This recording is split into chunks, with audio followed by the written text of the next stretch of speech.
ASN, Sistem Manajemen Aparatur Sipil Negara, menjadi salah satu tujuan dalam Rencana Pembangunan Jangka Menengah Nasional (RPJMN) 2020 hingga 2024 di Indonesia.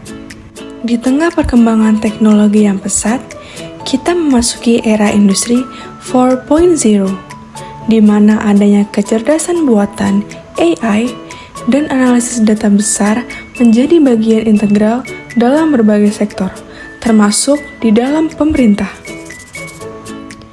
Dalam konteks aparatur sipil negara, transformasi ini tidak hanya mempengaruhi proses kerja, tetapi juga menuntut peningkatan kualitas SDM atau human capital.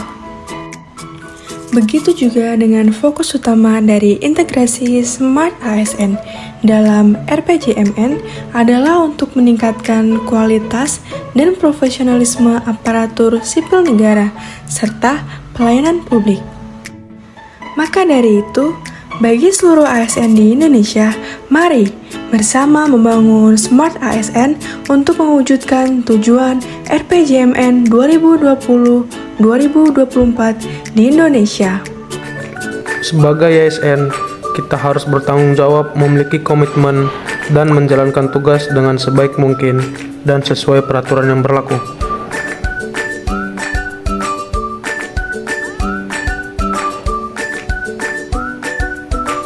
Contoh dari implementasi nilai integritas adalah dengan menghindari tindakan suap dan gratifikasi.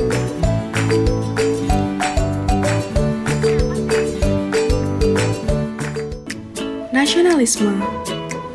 Penerapan nasionalisme dalam aparatur sipil negara di Indonesia merupakan aspek penting dalam upaya menjaga integritas dan kesatuan bangsa. Sebagai garda terdepan dalam penyelenggaraan pemerintahan, ASN memiliki tanggung jawab untuk mewujudkan cita-cita bangsa dan melayani masyarakat dengan sebaik-baiknya.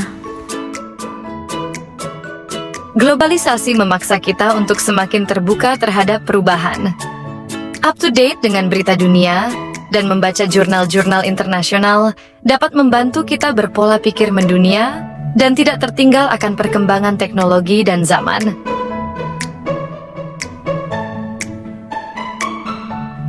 Dalam hal berbahasa, negara menegaskan untuk mengutamakan bahasa Indonesia, melestarikan bahasa daerah, dan menguasai bahasa asing. Namun bahasa asing bukan hanya bahasa bangsa lain, namun bahasa program juga termasuk bahasa yang perlu dikuasai oleh ASN. Dengan memahami bahasa coding dan perprograman, IT pasti dapat dengan mudah dikuasai. Hospitality. Hospitality merupakan sikap yang harus dimiliki ASN, yakni sikap keramah tamahan, santun, cekatan, dan solutif dalam menjalankan setiap aktivitas maupun tugas yang diemban. Dengan adanya sikap ini, kita sebagai ASN diharapkan bisa memberikan pelayanan yang terbaik bagi masyarakat. Networking. Penerapan networking dalam konteks aparatur sipil negara di Indonesia sangat penting untuk meningkatkan efektivitas dan efisiensi dalam pelayanan publik. Sebagai contoh, menghubungi pihak kepolisian untuk kegiatan pengawalan warga binaan. Networking yang baik memungkinkan ASN untuk berbagi informasi, pengalaman, dan sumber daya sehingga menciptakan sinergi dalam menjalankan tugas dan fungsi pemerintahan. Entrepreneurship. ASN dituntut memiliki kemampuan entrepreneurship, yakni berjiwa kewirausahaan, ditandai dengan dimilikinya keberanian, kreativitas, inovatif, pantang menyerah, dan cerdas dalam menangkap dan menciptakan peluang serta bertanggung jawab.